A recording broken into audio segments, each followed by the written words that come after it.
हे आत्मा, अपना हिसाब दो। धरती पर रहते तूने धर्म और भक्ति की साधना की थी? महाराज, मैंने किसी का धन नहीं छीना, न खून किया, और मैंने भक्ति भी की थी। पाप छोड़ना ही धर्म नहीं है, और शास्त्र विरुद्ध भक्ति का नतीजा नरक ही होता है।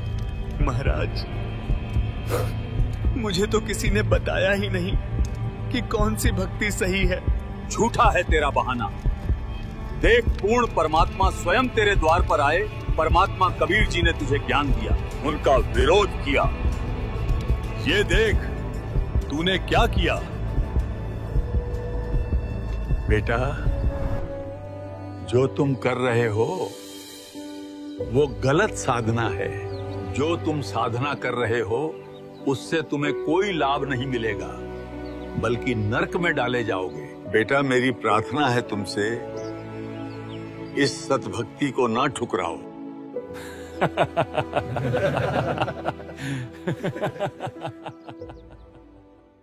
कबीर जी कोई साधारण मनुष्य नहीं, वे साक्षात पूर्ण परमात्मा है। जिसने उनका ज्ञान ठुकराया, उसने स्वयं अपने लिए नरक का द्वार खोल लिया। हे दुष्ट आत्मा, तेरी कोई माफी नहीं। महाराज, एक मौका और दे दीजिए, मैं अपनी गलती सुधार लूंगा। मानव जन्म दुर्लभ है। जो इस दुर्लभ मौके को खो देता है, उसे फिर मानुष जीवन नहीं मिलता। यमदूतों, इसे नरक में डाल दो। मुझे छोड़ दो, मुझे छोड़ दो।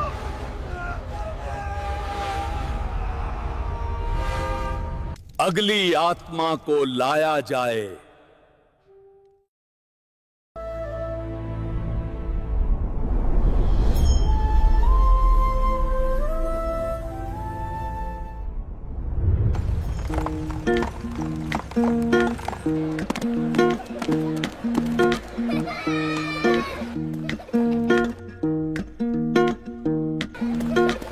क्या तन मांझता रे एक दिन माटी में मिल जाना। क्या तन मांझता रे एक दिन माटी में मिल जाना।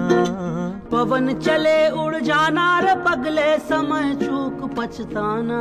हे समय चूक पछताना। क्या तन मांझता रे एक दिन माटी में मिल जाना। क्या तन मांझता रे एक दिन माटी में मिल जाना।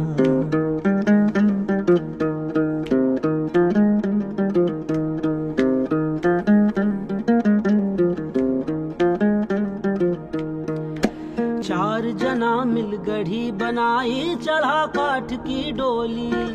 चारों तरफ से आग लगा दी, फूंक दई रे जैसे होरी। हे फूंक दई रे जैसे होरी। क्या तन मांझता रे एक दिन माटी में मिल जाना। क्या तन मांझता रे एक दिन माटी में मिल जाना।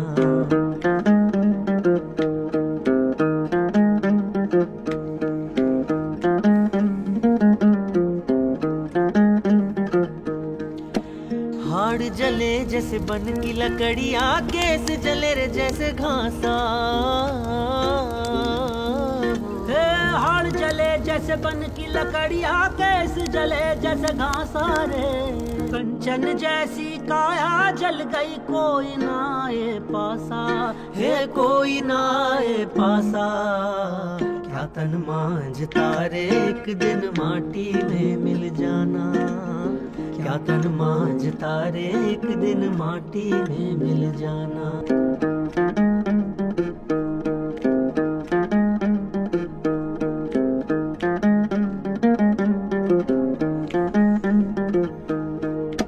तीन दिना तेरी तिरिया रोवे, तेरा दिना तेरा भाई। तीन दिना तेरी तिरिया रोवे, तेरा दिना तेरा भाई। जन्म जन्म तेरी माता रे रोवे, करके आस पराई। हे करके आस पराई। क्या तन मांझता रे एक दिन माटी में मिल जाना। क्या तन मांझता रे एक दिन माटी में मिल जाना।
आप सब जानते हो ये गुप्त सभा क्यों बुलाई गई है।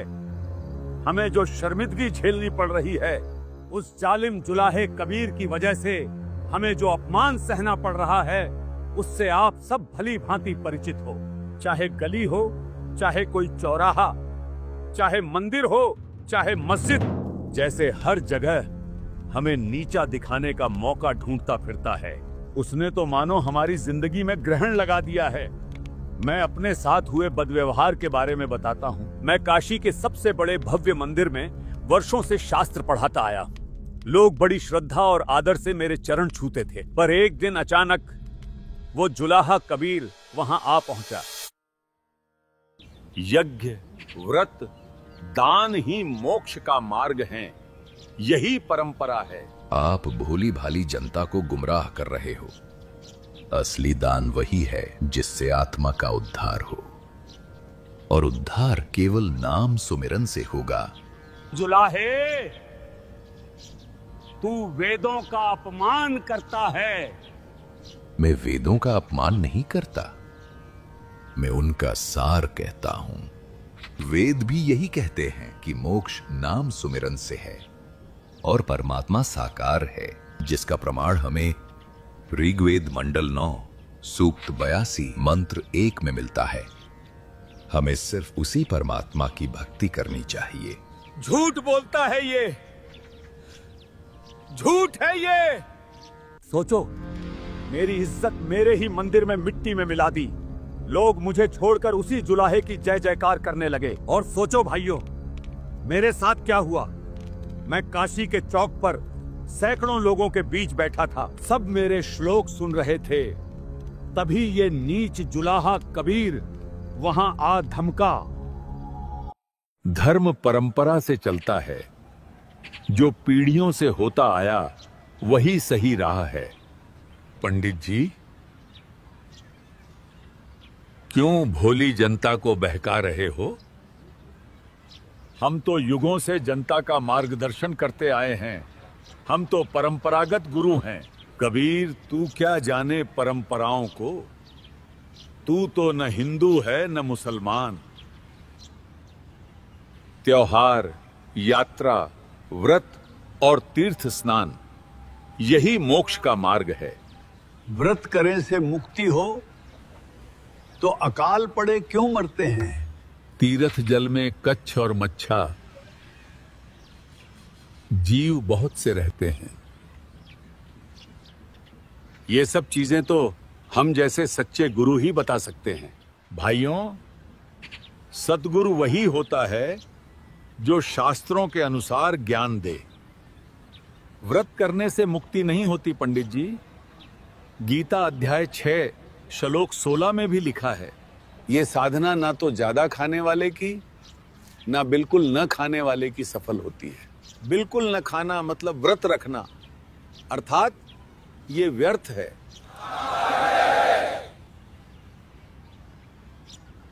ये जुलाहा झूठ बोल रहा है। गीता में ऐसा कुछ नहीं लिखा है। ये जुलाहा मुझे चौक में नीचा दिखा गया। मेरी विद्या, मेरा मान सब मिट्टी में मिल गया। भाइयों, इस कबीर ने तो हमारा जीना हराम कर दिया है। हिंदू धर्म की जड़ें खोखली कर दी। केवल हिंदू ही नहीं, ये जुलाहा मुसलमानों को भी नहीं बख्श रहा है।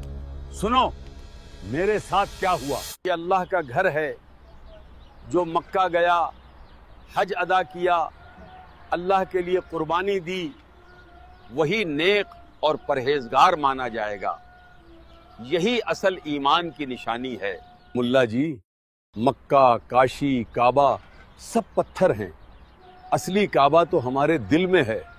अगर दिल में खुदा बस जाए तो वही हज है, और कुर्बानी करनी है तो अपने गुनाहों की करो। नबी मोहम्मद नमस्कार है, राम रसूल कहाया, 1,80,000 को सौगंध, जिन नहीं करत चलाया। रोजा बंग नमाज देई थी, बिस्मिल की नहीं बात कही थी। बेजुबान जानवरों को कत्ल करने से अल्लाह तुमसे नाराज हो जाते हैं। ये हमारी इज्जत मिटा देगा। हज व्यर्थ बता रहा है। और बिस्मिल करने को गुनाह। अल्लाह के पास जन्नत में जाने का यही रास्ता है। भाइयों, ये जुलाहा तुम्हें गुमराह कर रहा है। नहीं मौलवी जी, गुमराह तो आप कर रहे हो इन भोले भाले लोगों को। कुरान शरीफ में जन्नत जाने का कलमा बताया है, उसका इल्म किसी बाखबर से पूछ देखो, वो ही आपको संपूर्ण जानकारी देगा। कबीर जी को तो सच में कुरान का गहरा इल्म है।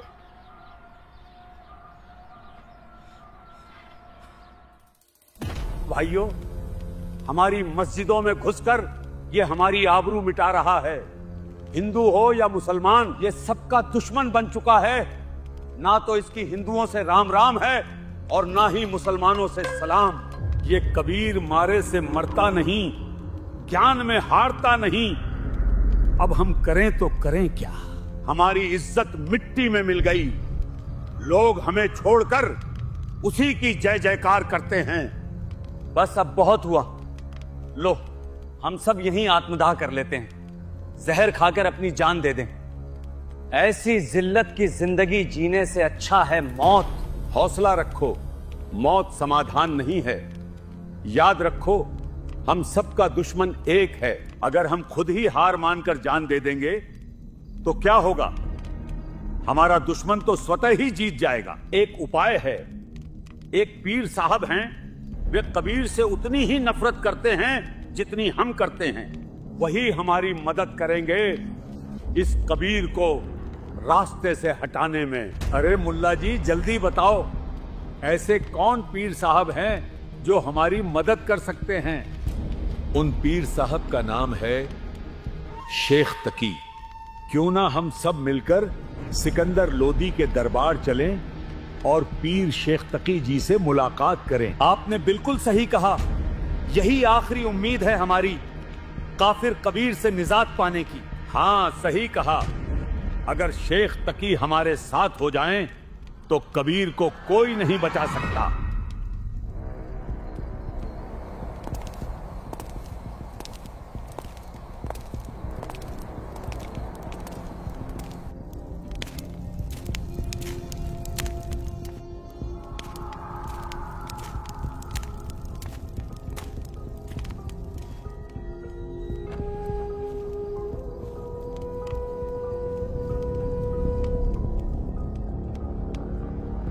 अरे धर्म के रखवालों, मेरे पास कैसे चले आए?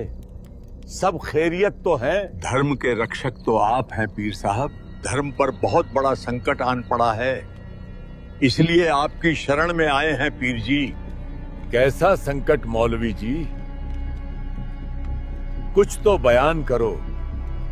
पीर जी, वही जालिम कबीर, उसके आतंक से हम सब परेशान हो गए हैं। हिंदू हो या मुसलमान, किसी को भी उसने नहीं छोड़ा।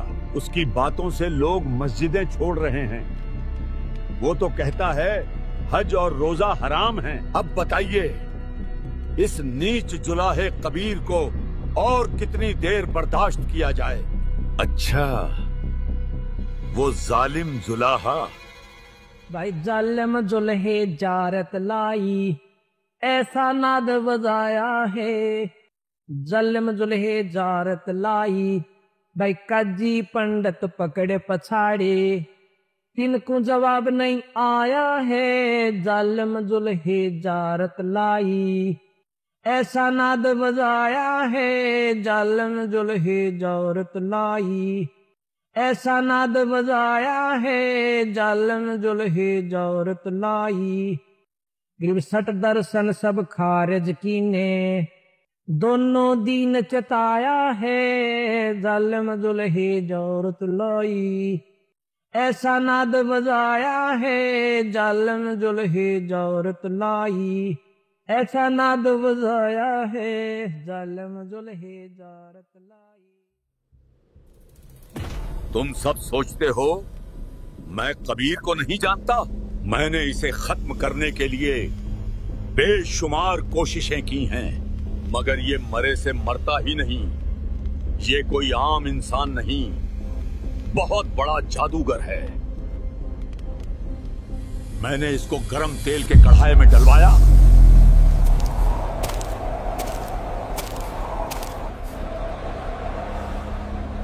मगर उस खौलते तेल का इस पर कोई असर नहीं हुआ। मैंने खूनी हाथी से इसे कुचलवाना चाहा। छोड़ दो खूनी हाथी को, कुचल दो इसे।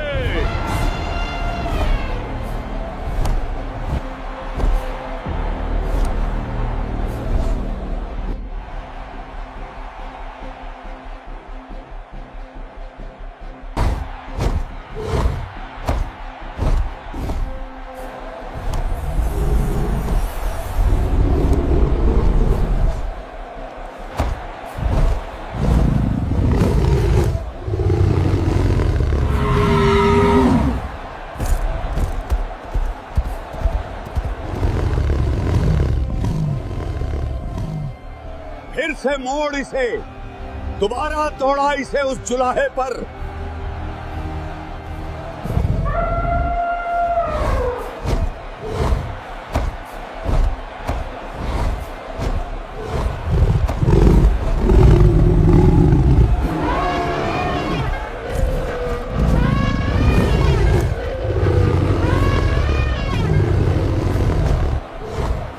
महावत, दौड़ा दे इस जुलाहे पर, वरना तेरी गर्दन कटवा दूंगा।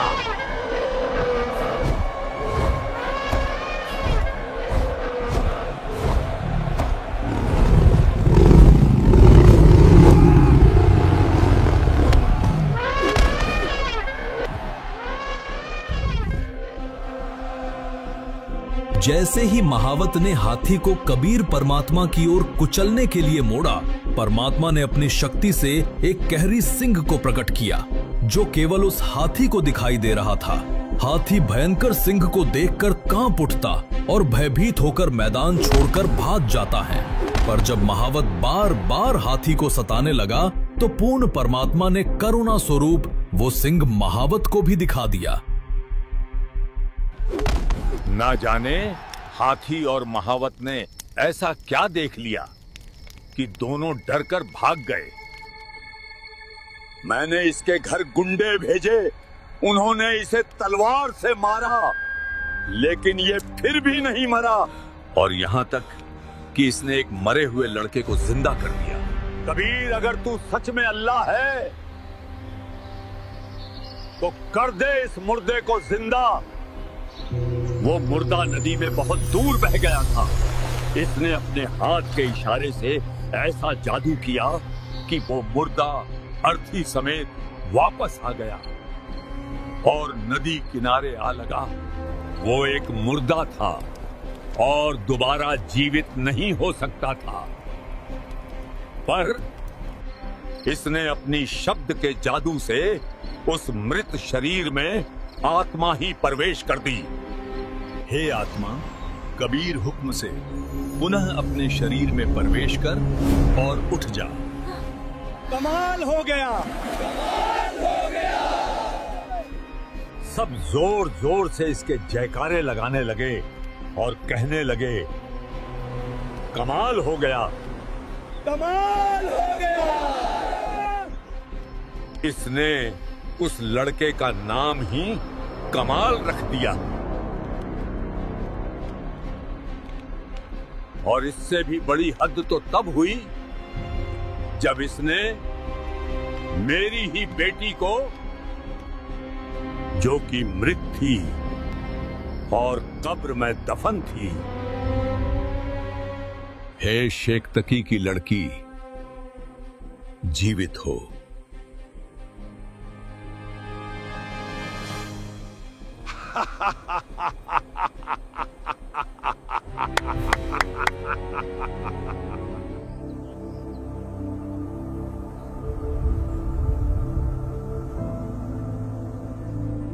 हे शेख तकी की लड़की, जीवित हो जा।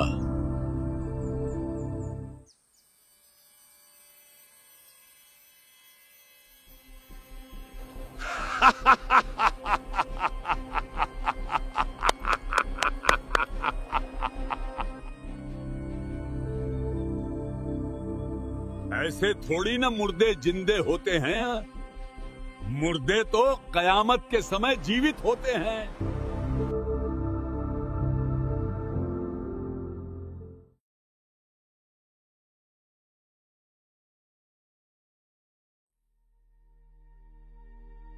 अगली आत्मा को लाया जाए।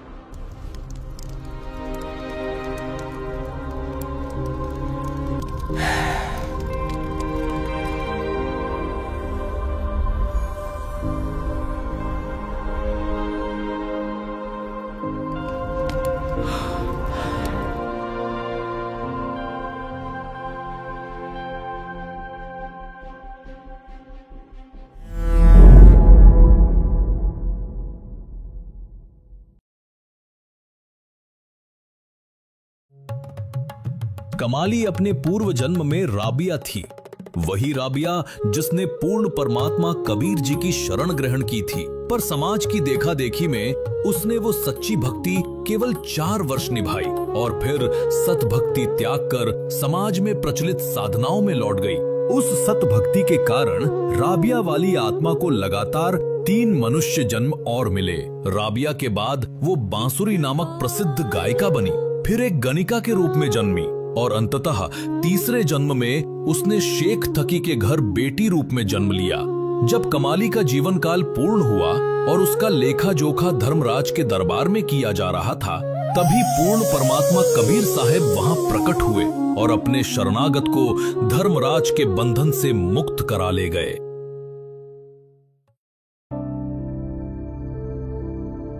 हे आत्मा, तू जहां कहीं भी है, कबीर हुक्म से पुनः इस शव में प्रवेश कर और जीवित हो जा। उसे भी जीवित कर दिया। सब लोगों ने जोर से कहा, कमाल हो गया, कमाल हो गया। कमाल हो गया। सभी जोर जोर से इस जुलाहे के जयकारे लगाने लगे। जीवित होते ही मेरी ही बेटी ने मुझे बाप मानने से इनकार कर दिया और इस जुलाहे को ही अल्लाह बताने लगी, इस ही को अपना असली पिता बताने लगी। इस जुलाहे ने उसका नाम रखा कमाली। ये मुर्दों तक को जीवित करने की शक्ति रखता है, रूहानी शक्तियों में इसका कोई मेल नहीं, ये हराया नहीं जा सकता। अब हम क्या करेंगे? कोई तो समाधान हो। मैंने देख लिया, ये मारे से मरता नहीं। तलवार, तेल, हाथी, कुआं, इस पर कुछ असर नहीं करता। मगर इस बार मेरे पास ऐसा मंसूबा है कि ये जालिम जुलाहा बदनाम होकर खुद ही भाग जाएगा। बदनामी से ही इसका काम तमाम होगा। मौत से ये बच जाता है, मगर इस बार इसे इसकी इज्जत से मारेंगे। मेरा मंसूबा सुनो।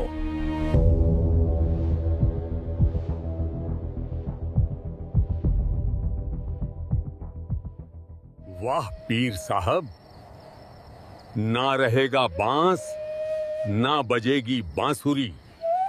बिल्कुल बदनामी से ही अब इस जालिम जुलाहे का काम तमाम होगा।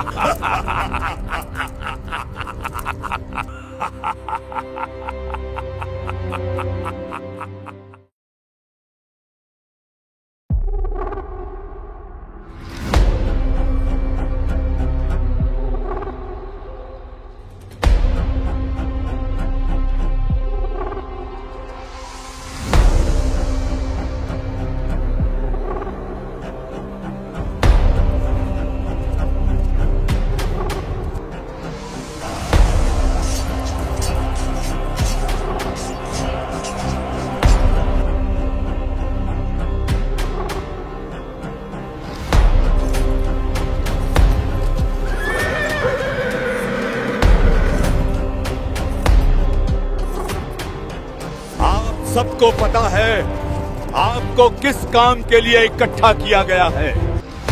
ये पत्र धरती के कोने कोने पर जाना चाहिए, कोई कोना छूटना नहीं चाहिए।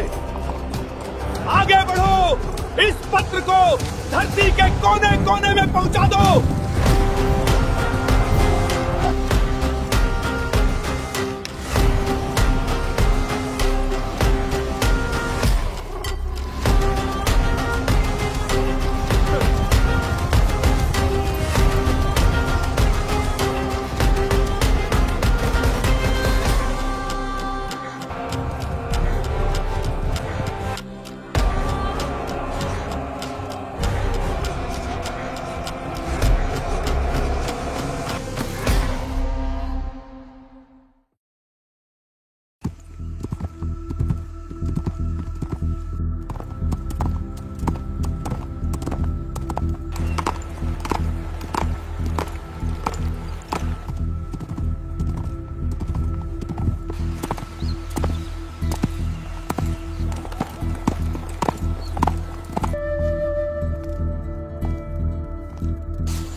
कबीर सेठ पुत्र नूर अली अंसारी जुलाहों वाली कॉलोनी काशी शहर में 3 दिन का धर्म भोजन भंडारा कर रहे हैं।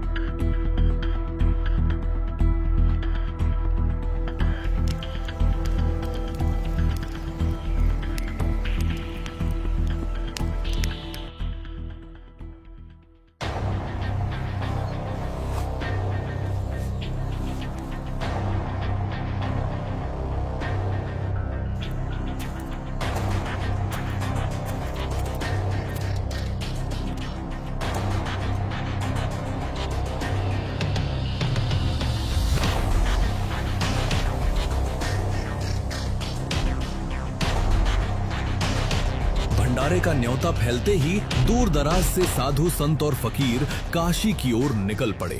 लाखों की भीड़ उमड़ने लगी और उधर कबीर साहब अपनी छोटी सी कुटिया में मानो सब कुछ देख रहे थे और मंद मंद मुस्कुरा रहे थे।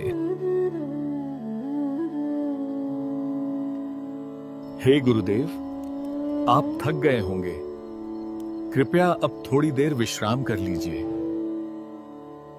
रविदास जी बचपन से ही भक्ति में विशेष लगन रखते थे। जब वे कबीर साहिब के संपर्क में आए तो सच्ची साधना करने लगे और समाज में फैले पाखंड का घोर विरोध करने लगे। वे कबीर साहिब की वास्तविकता से भली भांति परिचित थे कि कबीर जी ही पूर्ण परमात्मा हैं। इसलिए वे अपना अधिकतर समय गुरु रूप में प्रकट हुए परमेश्वर के साथ ही बिताते थे। हे परवरदिगार, दास के लिए कोई आदेश हो तो बताइए मालिक। नहीं रविदास, अब तुम भी जाके आराम करो। जो आज्ञा गुरुदेव भगवान। रविदास जी परिस्थितियों से अनजान शांत भाव से अपनी कुटिया की ओर लौट जाते हैं। उधर अंतर्यामी पूर्ण परमात्मा कबीर साहिब मंद मंद मुस्कुरा रहे हैं, मानो आने वाले षड्यंत्र को स्पष्ट देख रहे हों।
अरे देखो, इतने सारे साधुजन एक साथ, जरूर कोई बड़ा आयोजन है। कुछ विशेष जरूर है।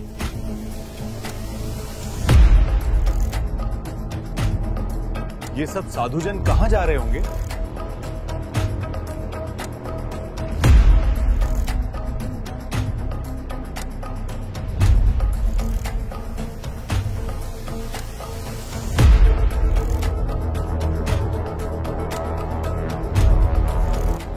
हर तरफ साधु ही साधु हैं।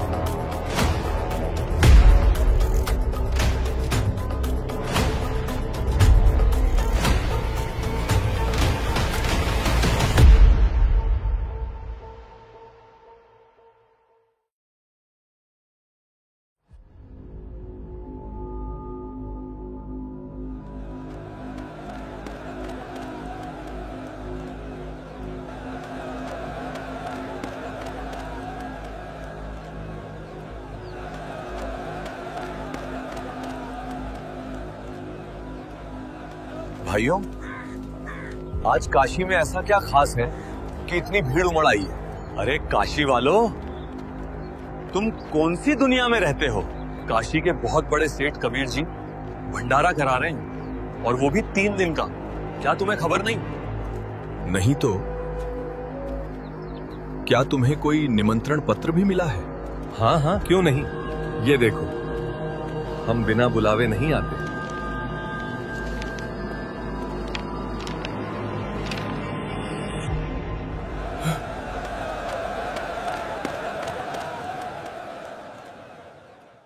जब रविदास जी को यह ज्ञात हुआ कि किसी ने झूठे निमंत्रण पत्र बांट दिए हैं, कबीर परमात्मा के नाम पर एक नया षड्यंत्र रच दिया गया है, वो बेचैनी से भर गए। आंखों में चिंता और मन में पीड़ा लेकर वे सीधा अपने सद्गुरु पूर्ण परमात्मा कबीर साहिब जी की कुटिया की ओर दौड़ पड़ते हैं। कुटिया में पहुंचते ही रविदास जी कबीर परमात्मा को सारी बात से अवगत कराते हैं। रविदास जी, क्या बात है? आज बहुत उदास लग रहे हो। हे गुरुदेव, आप सबका भला चाहते हो और ये लोग आपका बुरा ही सोचते हैं। ऐसा क्या हुआ रविदास जी? थोड़ा स्पष्ट बताओ। हे गुरुदेव, संकट आ गया है। किसी मूर्ख ने आपके नाम से झूठी चिट्ठी बांट दी है। पर ऐसा क्या लिखा है उस चिट्ठी में रविदास?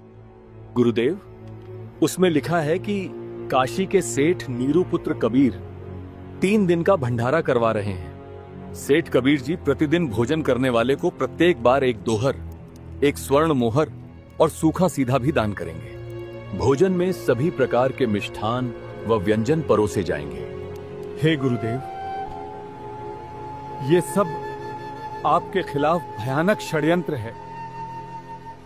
रविदास, मैं इन सबका भला चाहता हूं, पर ये मुझे अपना दुश्मन मानते हैं। मैं इन्हें इस काल लोक से मुक्ति देना चाहता हूं और ये मुझे ही मारने दौड़ते हैं।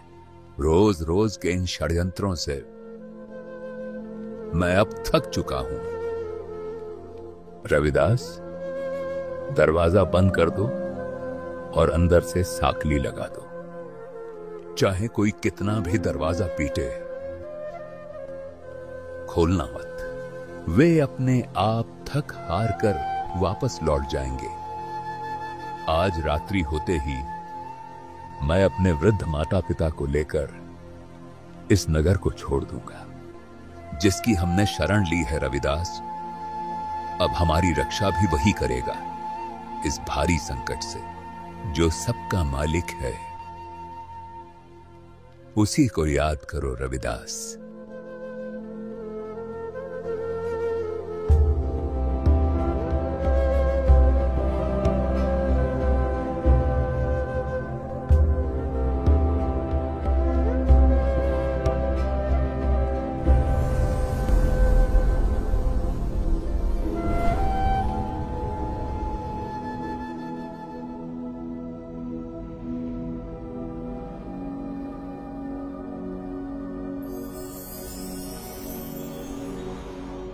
कबीर परमात्मा जी की जय हो।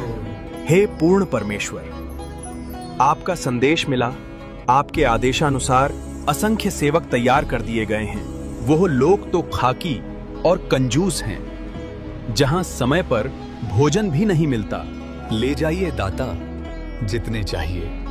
परमात्मा का आदेश मिलते ही असंख्य बैल तैयार हुए, जिनके ऊपर मोहक भोजन रख दिया गया था।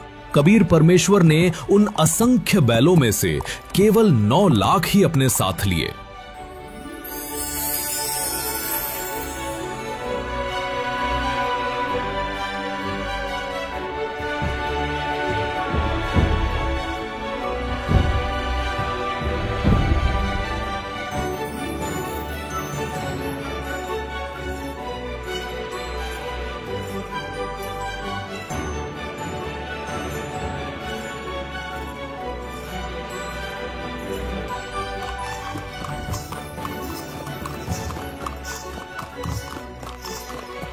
अरे ये कौन सेठ है? कैसा अद्भुत घोड़ा है, और ये बैलों की इतनी बड़ी कतार कहाँ से आ रही है? और बोरे भरे पड़े हैं लड्डू, जलेबी, कचौड़ी से। ऐसा तो काशी में कभी नहीं हुआ। और ये बैल देखो, जैसे स्वर्ग से उतरे हो। जल्दी चलो, बड़ा स्वादिष्ट भंडारा लग रहा है। कभी न देखे गए बैल, कभी न देखी गई समृद्धि, कभी न देखा गया ऐसा सेठ, और ना ही कभी इतने सुंदर वेशभूषा में सेवादार। षड्यंत्रकारियों ने जिस भंडारे को बदनामी समझा था, वही अब परमात्मा की लीला बनकर काशी में प्रकट हो रहा था।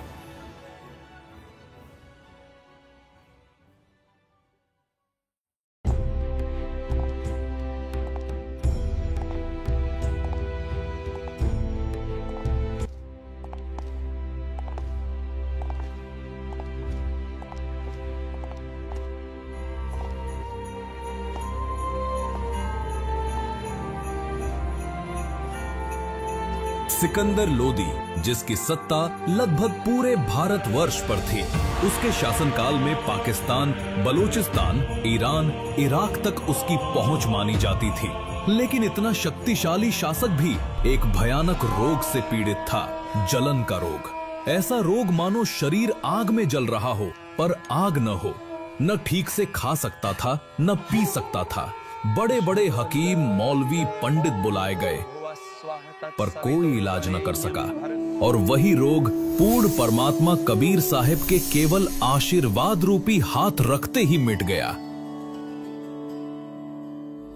कबीर साहिब जी के अनगिनत चमत्कार देखकर दिल्ली का राजा सिकंदर लोदी उनका शिष्य बन गया था। पर यही बात उसके पीर शेख तकी को नागवार गुजरी। वो ईर्ष्या से जल उठा और कबीर परमात्मा को मिटाने के लिए एक के बाद एक षड्यंत्र रचने लगा।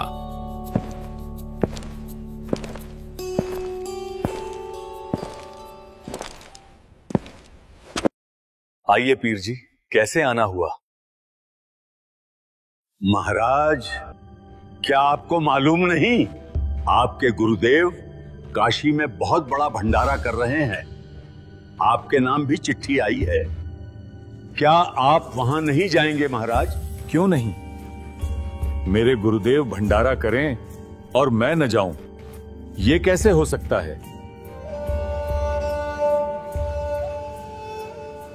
सैनिकों, हमारी यात्रा की तैयारी करो। हम तुरंत काशी चलेंगे।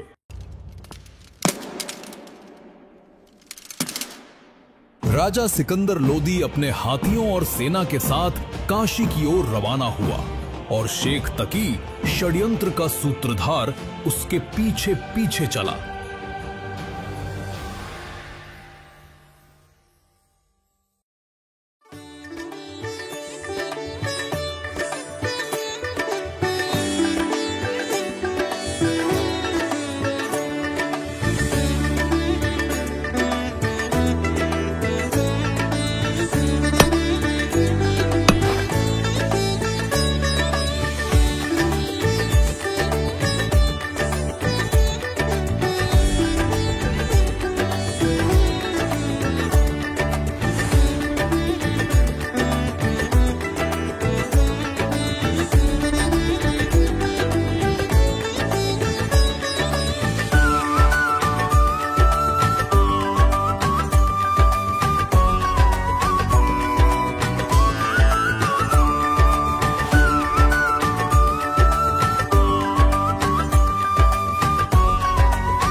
ये लीजिए गर्मा गर्म जलेबी।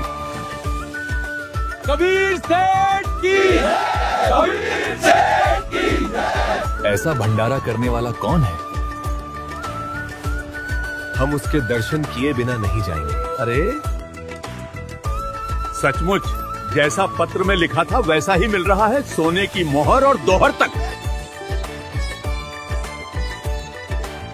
ऐसा भंडारा तो आज तक धरती पर कहीं नहीं हुआ। कबीर सेठ की जय, कबीर सेठ की जय।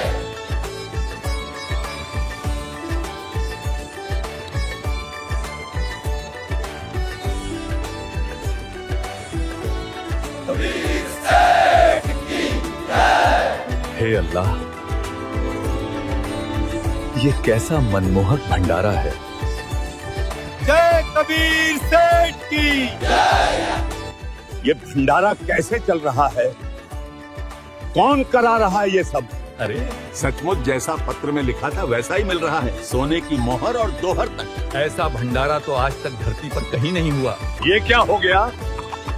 वो गरीब जुलाहा जिसे 2 वक्त की रोटी नसीब नहीं होती, वो इतना बड़ा भंडारा कैसे करा सकता है? कबीर सेठ की ये लीजिए। अरे सचमुच जैसा पत्र में लिखा था वैसा ही मिल रहा है, सोने की मोहर और दोहर तक। आया है बंजारा केशो आया है, काशी आया माल अपारा केशो आया है। आया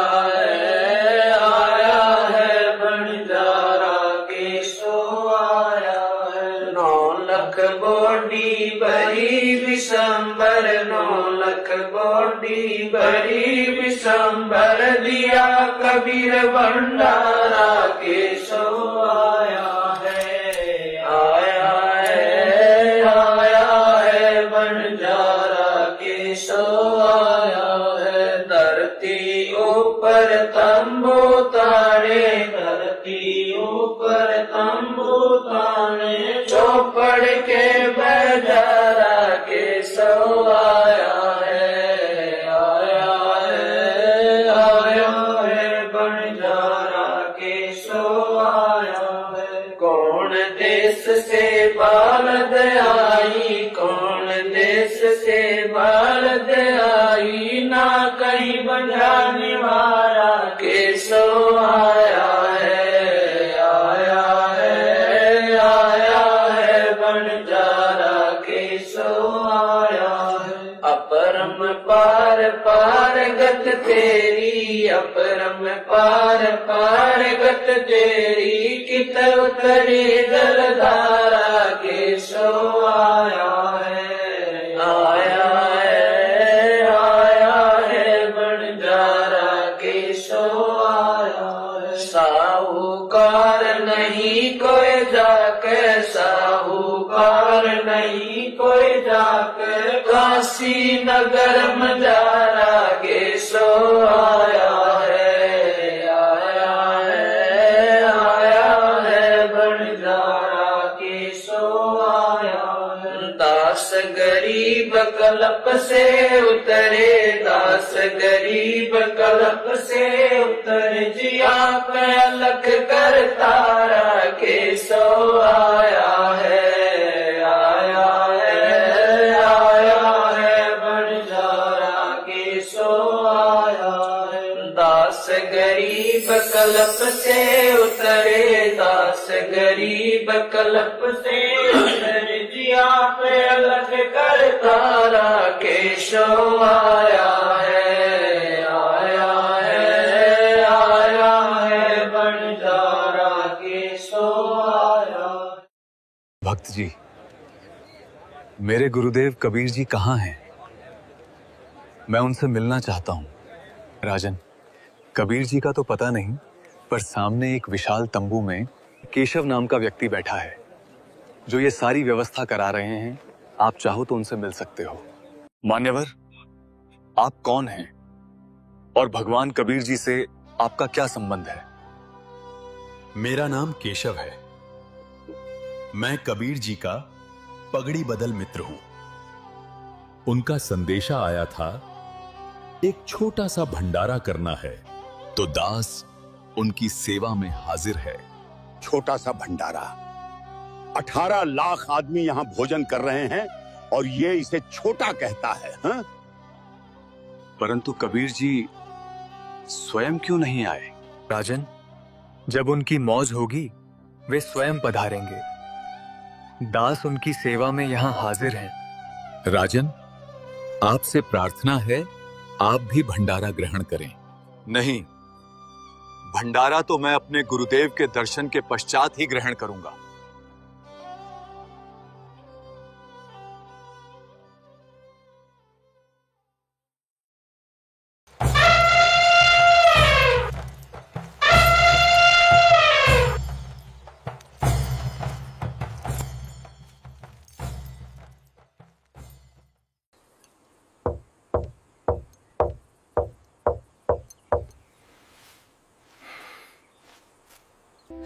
हे गुरुदेव, लगता है ये लोग आपको ढूंढते ढूंढते यहां तक भी आ पहुंचे। रविदास, तुम दरवाजा मत खोलना।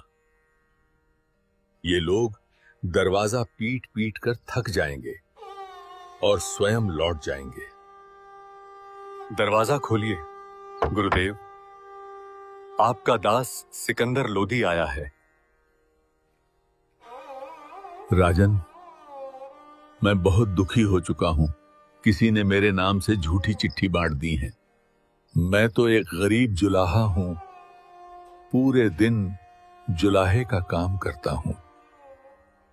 ताना बुनता हूं, तब जाकर मुझे 2 वक्त की रोटी भी मुश्किल से नसीब होती है। मैं कहां से भंडारा कराऊंगा? काशी में कोई सेठ भी नहीं है जो मुझ गरीब को उधार दे। सिकंदर, मैं इन रोज रोज के इन षड्यंत्रों से परेशान हो गया हूं। आज रात होते ही मैं अपने परिवार को लेकर इस नगर को छोड़ दूंगा।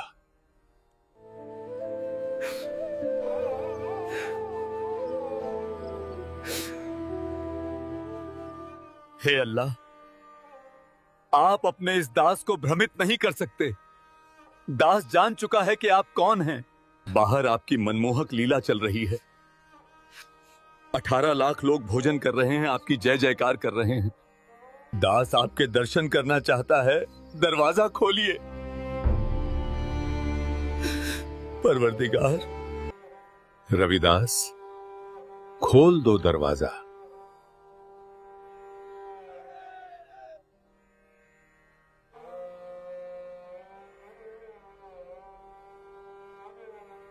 गुरुदेव, मेरे परवरदिगार, आप ही अल्लाह, आप ही मालिक हैं। हे परवरदिगार, मुझ दास के साथ भंडारे में चलिए। सब आपका इंतजार कर रहे हैं, आपके दर्शनों के लिए ललायत हैं मेरे मालिक। दिल्ली के बादशाह सिकंदर लोदी के आग्रह पर पूर्ण परमात्मा कबीर साहिब अपनी कुटिया से भंडारे के लिए चल पड़ते हैं। जैसे ही कबीर परमात्मा अपनी कुटिया से प्रस्थान करते हैं, आकाश से एक सुंदर मुकुट उतरता है जो उनके शीश पर स्वयं आविराजता है।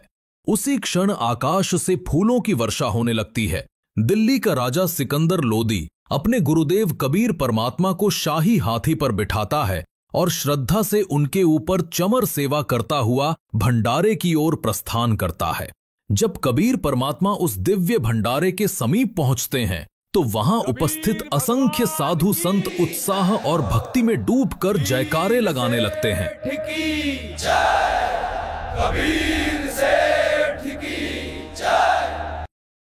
भगवान कबीर जी भंडारे में पधार चुके हैं। परमात्मा जी से अर्ज करो कि कुछ समय अपने दास केशव के पास भी बैठें। जो आज्ञा भगवान। वहीं भंडारे के मुख्य तंबू में विराजमान कबीर परमात्मा के ही दूसरे स्वरूप केशव जी को यह दिव्य समाचार मिलता है। केशव जी तुरंत एक सेवक को भेजकर परमात्मा से तंबू में पधारने का आग्रह कराते हैं। जैसे ही कबीर परमात्मा तंबू में प्रवेश करते हैं, आकाश से एक अद्भुत स्वर्णमय सिंहासन उतरता है।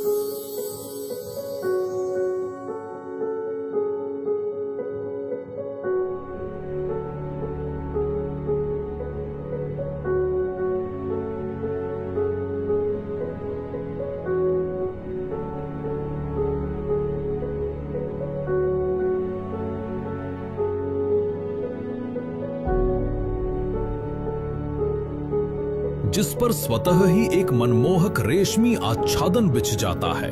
पूरा वातावरण जयकारों से गूंज उठता है और फिर आरंभ होती है वो दिव्य ज्ञान चर्चा, जहां स्वामी और सेवक दोनों एक ही सत्य के दो रूप बनकर विराजते हैं। हे परमपिता, सारी सृष्टि के सृजनहार, आप इस गंदे लोक में क्यों आ गए? हे परमात्मा, आपने इस जीवलोक के लिए वो हंसलोक सतलोक क्यों छोड़ दिया? सतलोक में दूध की नदियां बहती हैं, अविनाशी बाग हैं, गगन में दिव्य फव्वारे झरते हैं। वो सब छोड़कर आप यहां क्यों आए, इस जीवलोक में? यहां तो झूठ है, कपट है, छल है, द्वेष है। आप इनके भले की सोचते हो, पर ये आप ही के लिए बुरा सोचते हैं। आपके लिए रोज षड्यंत्र रचते हैं, फिर भी आप इनके बीच रहते हो। हे सृजनहार, आप ये सब कैसे सहते हो? यहां सतलोक जैसा कुछ भी नहीं है। ना गगन में फव्वारे हैं, ना ही अविनाशी बाग, ना दूध की नदियां हैं, ना ही आनंदमयी छटा। ना तो यहां नूर के नगर हैं, ना ही हीरे पन्ने जड़े हुए पहाड़। इस जीवलोक का हाल देखकर मेरा मन चिंता से व्याकुल हो उठा है। यहां तो एक पल भी बिताना मुश्किल है। मैं तो पागल जैसा हो रहा हूं। पर आप इन जीवों के बीच ही रह रहे हो, ऐसी घृणित स्थिति में, वो भी इनके ही भले के लिए। धन्य है परमात्मा आप। इन दुष्ट प्राणियों और इनके इस गंदे लोक को क्यों नहीं त्याग देते, क्यों नहीं छोड़ देते? मेरी अरज है मालिक, अपने उस अमर लोक सतलोक में लौट चलिए। सुनो केशव, अब मैं तुम्हें वास्तविक बात बताता हूं। केशव, मेरा प्रवेश सर्वलोकों में है और मैं सभी लोकों का धारण पोषण करता हूं। चिंबुक में लोहे को अपनी ओर खींचने की शक्ति होती है, पर यदि लोहे में जंग लग जाए तो चुंबक भी उसे खींच नहीं पाता। वैसे ही जब आत्मा पर पाप की परत चढ़ जाती है तो उसका मेल परमात्मा से नहीं हो पाता। पाप के कारण आत्मा परमात्मा से दूर हो जाती है। हे केशव, सर्वप्रथम मैं इन जीवों को ऐसा मंत्र दूंगा जिससे इनके पाप का नाश होगा और फिर मैं इन्हें अपने साथ वैसे ही जोड़ लूंगा जैसे चुंबक जंग रहित लोहे को अपने साथ जोड़ लेती है, और फिर इन्हें अपने साथ वापस सतलोक ले जाऊंगा। हे परमात्मा, आप इनसे भक्ति कराना चाहते हैं, पर सोचिए, ये कैसे आपका नाम जपेंगे इस नरक रूपी हाड़ चाम के शरीर में? इनके भीतर कैसे भक्ति का भाव उत्पन्न होगा इस अशुद्ध देह में? वास्तव में ये शरीर तो नरक का पात्र है। इनके शरीर में गंदगी भरी पड़ी है, खून, पेशाब, बिष्टा। सब भीतर लिए घूमते हैं। फिर भी ये जीव घमंड और अहंकार लेकर चलते हैं। इस जीवलोक की धरती ऐसी है कि यहां तो एक कदम रखने पर भी दंड लगता है, पाप लगता है। कितने सूक्ष्म जीव तो पैरों तले कुचलकर मर जाते हैं। फिर भी ये जीव अपने पापों से अनजान अहंकार में जीते हैं। ये मनुष्य तो बहुत ही गंदे हैं, हमेशा झगड़ा करने को उतारू रहते हैं। ये मनुष्य तो बहुत ही गंदे हैं, हमेशा झगड़ा करने को उतारू रहते हैं। यम हमेशा इनके सिर पे बैठा है, फिर भी दिन रात व्यर्थ में मगन होकर घूमते हैं। मौत हर घड़ी इन्हें घेरती है, फिर भी इन्हें घमंड है, अभिमान है। ये जीव तो आपके साथ बुरा करने में कोई कसर नहीं छोड़ते, और आप फिर भी इनका भला चाहते हो। हे परमात्मा, मैंने आप जैसा साधु कहीं नहीं देखा, ना ही आप जैसा परमार्थी। मेरी अर्ज है मालिक, अपने उस अमर लोक सतलोक में लौट चलिए।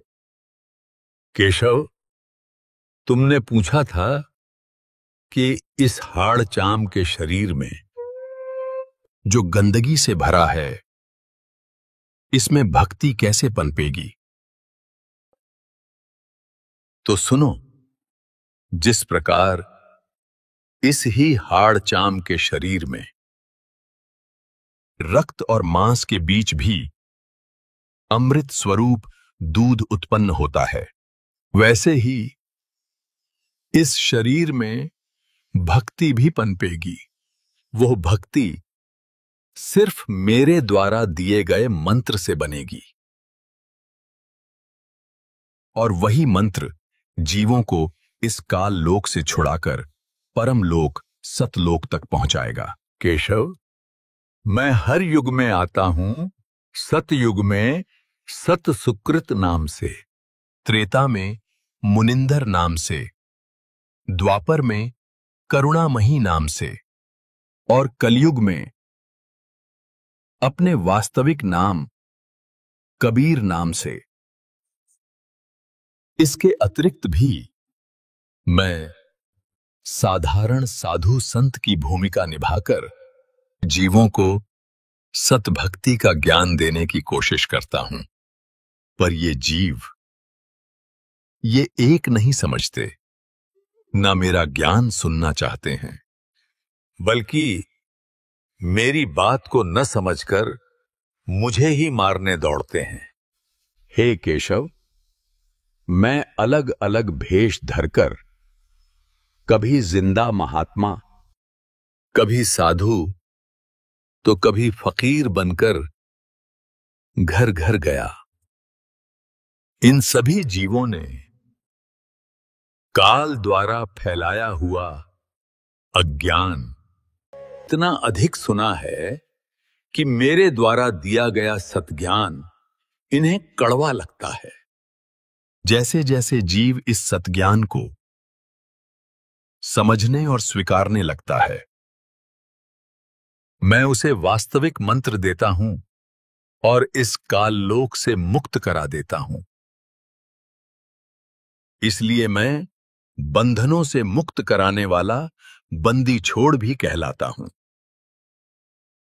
केशव और परमात्मा की ये चर्चा 8 पहर तक चली।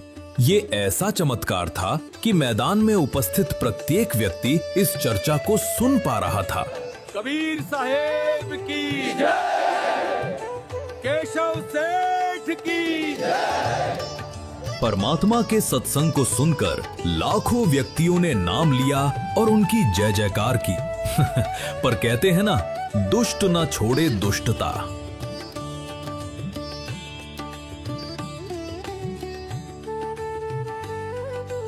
राजन, चलो चलो, ये कौन सा भंडारा है?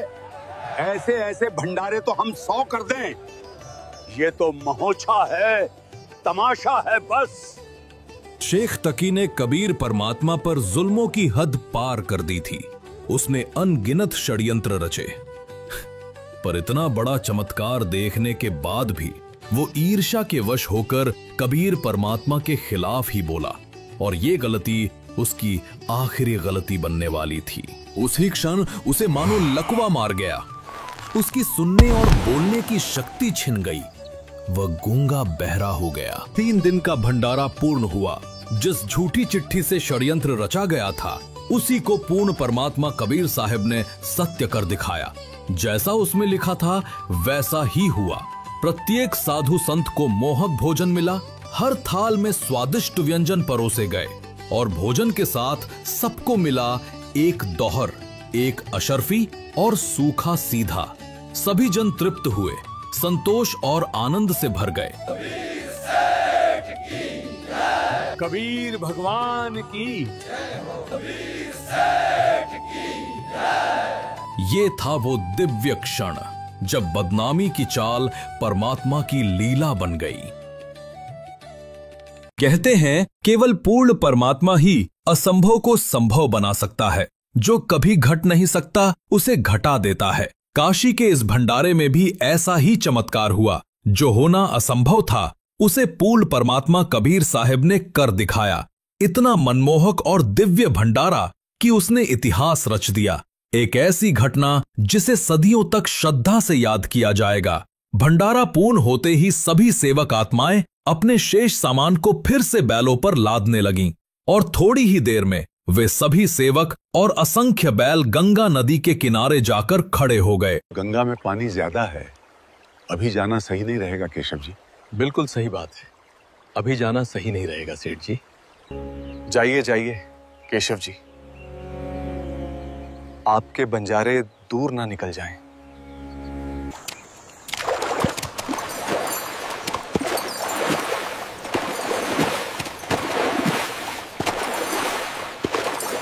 ये क्या? कहां गए बंजारे? कहां गए बैल? राजन, जहां से आए थे वहीं चले गए।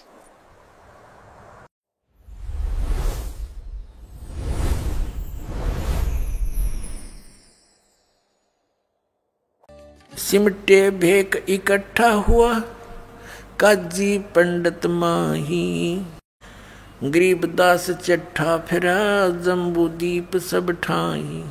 मसलत करी मिलाप से जीवन जन्म कछु नाही। गरीबदास मेला सही बेक सिमटे ताही। सेतु बंद रामेश्वरम द्वारका गढ़ गिरनारी। गरीबदास मुल्तान मग ये आए भेख अपार।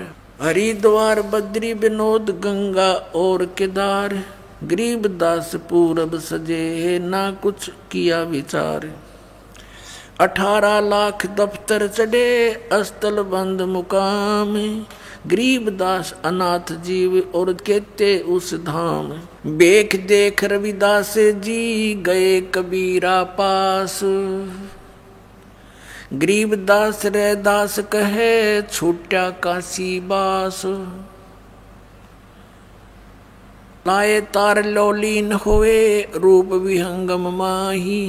गरीबदास दुल्हा गया वो अगम पुरी नज ठाही। जहाँ बॉडी असंख्य सूर्य बंजारे और बैल। गरीबदास अगमपुरी हुई काशी कुसेल। जर्द श्वेत और हरे नगे बॉडी भरी अनंत। गरीबदास ऐसे कहा लो कबीर भगवंत। अनंत कोट बालद सजी तास लई 9 लाख। गरीबदास के 100 कला एक पलकपुर जाके। ओ खाखी खंजू से पूरे अंजल का अधिकार। गरीबदास ऐसे कहा सुन तू सिरजनहार। जहाँ कल्प ऐसी करी चौपड़ के बाजार। गरीबदास तंबू तने वहाँ पचरंग झंडे सारे। खुला भंडारा गैब का बिन चिट्ठी बिन नामे, गरीबदास मुक्ता तूले धन के सो बलि जाऊं मैं।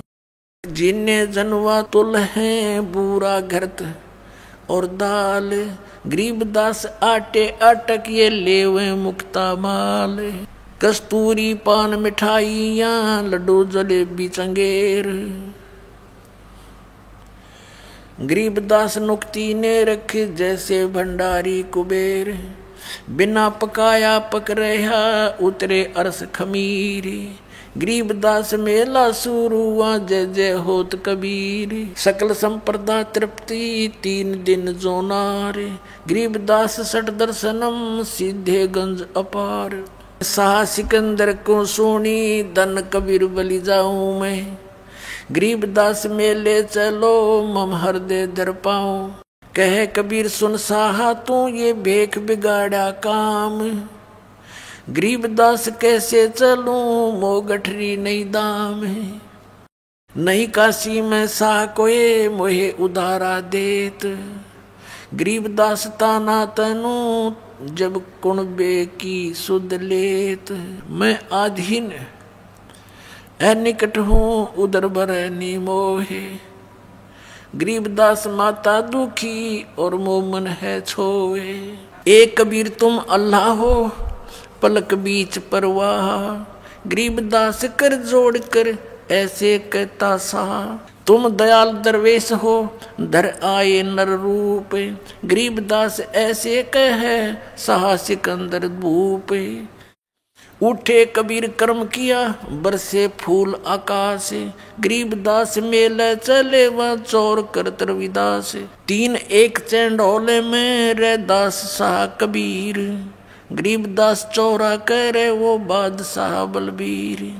मुकुट मनोहर बांध कर चढ़े फील कबीर, गरीबदास उस पूरी में कोई न धर है धीर। के सो चले कबीर पर कबीर कष्ट क्यों कीन, गरीबदास हाथी चढ़े ये मेला देखन 3। चौपड़ के बाजार फिर आए के सो पास, गरीबदास कुर्बान गति अब क्या क्या कहूँ बिलासे। पाट पटंबर बिछ गए वहाँ ऊपर हीरे लाल, गरीबदास साहेब धनी बोला ये मुक्ता माल। केसो और कबीर का तंबू माहे मिलाप, गरीबदास 8 पैर लगे गोष्ठी निजगर गाप।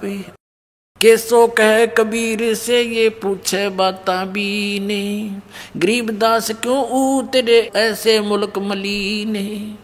खान पान की इच्छ जित नहीं अदर बिमाने, गरीबदास यो लोक जीवे छाड़ा मुल्क अमाने। झूठ कपट इस लोक में पाप पुण्य व्यवहार, गरीबदास के सो कहे ये कैसे रेन तुम्हारे। नहीं अदर सरवरता हाँ नहीं अदर कोई बाग, गरीबदास के सो कहे क्यों नहीं देते त्याग। नहीं फुहारे गगन में नहीं मानसी गंग, गरीबदास जग देखे कर हमरा चितमन भंग। नहीं नगर है नूर के नहीं बगर तिस हीरे, गरीबदास के सो कहे तुम क्यों कर रहो कबीर। धन कबीर कुर्बान जा ऐसी रेन तुम्हारे, गरीबदास के सो कहे इसने छोड़ गीत संसार। धन कबीर कुर्बान जा तेरे पल पल चरण जुहारे, गरीबदास ते क्यों तजे वो सुंदर फल आहार। सतलोक के या पौमी है छार की या मुर्द परोसी पिंड, गरीबदास के सो कहे या चरण धरे सिर डंडे।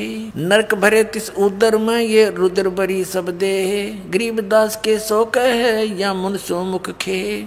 राम नाम कैसे फूरे ये नरक नगीन शरीर, गरीबदास के सो कहे विलंबे कहाँ कबीर। हाड चाम के नाक हैं ये हाड चाम का मुख, गरीबदास के सो कहे तज कबीर यो रुख। राम नाम कैसे फूरे ये नरक नगीन शरीर, गरीबदास के सो कहे विलंबे कहाँ कबीर। जुन्नी संकट में पड़े फिर जुन्नी से संग, गरीबदास के सो कहे भाव भक्ति सब भंगे। 100 योजन पर लगत है या दुनिया की गंदे, गरीबदास के सो कहे ये हाड चाम का फंद, सुन कबीर सुर भेद हूँ के सो कस करंत। गरीबदास गंदे मनुष्य ये झगड़ा आन करनते, बिष्टा जिनके उदर में ये मगन फिरे दिन रात। गरीबदास के सो कहे जिन सिर जम की घात, अजब अहंकारी मनुष्य है सुन कबीर मम ज्ञान। गरीबदास के सो कहे इन कैसा ज्ञान और ध्यान, सुन कबीर मन भावने तुम्हारी बात अगाध। गरीबदास के सो कहे तुमसे तुम ही साध, सुन के सो अब बंद ना कहे कबीर संदेश। गरीबदास सर्वलोक में है हमारा प्रवेश, हम अमान अवगत पूरे से चुंबक जो चमकार। गरीबदास लोहा फेरे हमरे अदर आधार, हाड चाम की देह में दूध रतन सरबंत। गरीबदास घट पेंडे में ऐसे है भगवंत, थन दूधी को पाड़ के जय कोई देखे दूध। गरीबदास उस घट पेंड में हाड चाम और गूदी। योग सत्तर हमें ज्ञान दिया जीवन समझा एक, गरीबदास घर घर फिरे ये दरे कबीरा बेख। सत्तर युग सेवन किए किने न बूझी बात, गरीबदास मैं समझावत हूँ ये मोहे लगावे लात।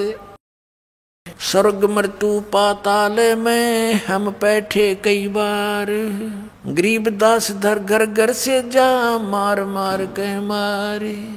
कल्प कोट युग बीतिया हम आए तिस बेर, गरीबदास के सो सुनो देन भक्ति की टेर।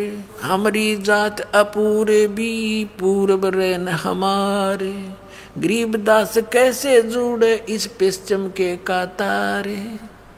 हम हैं पूर्व ठेठ के ये उत्तरे अवगट घाट, गरीबदास जीव दक्षिण के योना मिलती साठ। अनंत कोट बाजी जहाँ रचे सकल ब्रह्मंडी, गरीबदास मैं क्या करूं यो काल कर जीव खंडी। तो कहते हैं कोई कहे जग जोनार करी, कोई कहे महोछा, बड़े बड़ाई करा कर यो गाड़ी काटे ओछा।